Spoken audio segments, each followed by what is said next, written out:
আচ্ছা বাবুল ভাই, এই যে তুমি তুমি মনে করো পুরুষ মানুষ, আমিও কিন্তু পুরুষ মানুষ, কৌ কৌ তুমি পুরুষ মানুষ না, আমিও কিন্তু পুরুষ মানুষ। আচ্ছা, এই যে আমি মনে করো মুসলমানি করাইছি না, তুমি মুসলমানি করাইছো তো, করাইছো না? আচ্ছা, তুমি কত সালে মুসলমানি করাইছো? আজকে প্রায় মনে করো আজকে আমার বয়স চলছে 30 বছর। তাইলে তুমি কত বছর 30 আগে- বছর চলতেছে, 30 বছর চলি থাকে। হ্যাঁ, তাহলে মনে করো 30 বছরের সময় মাইতে পিছাও। 25 বছর সময় মুসলমান হয়েছিল। হ্যাঁ 25 বছর 25 বছর থাকতে।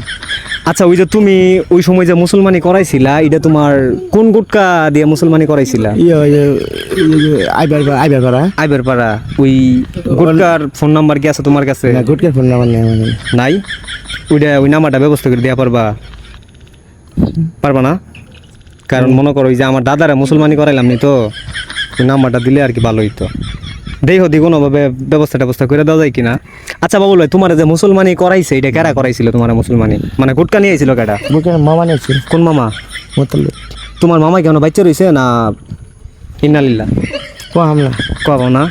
তোমার মামার কি কোনো খোঁজ খবর নাই এখন? না না ঢাকা যায়। ঢাকা থাকে। আচ্ছা, তুমি যে মুসলমানি করাইছো, তোমার মামা তো গুটকা নিয়ে তোমার মুসলমানি করাই দিছে, তাহলে ওই হিসেবে তোমার মামারই কিন্তু দায়িত্ব তোমার বিয়েটা করানোর, ঠিক না?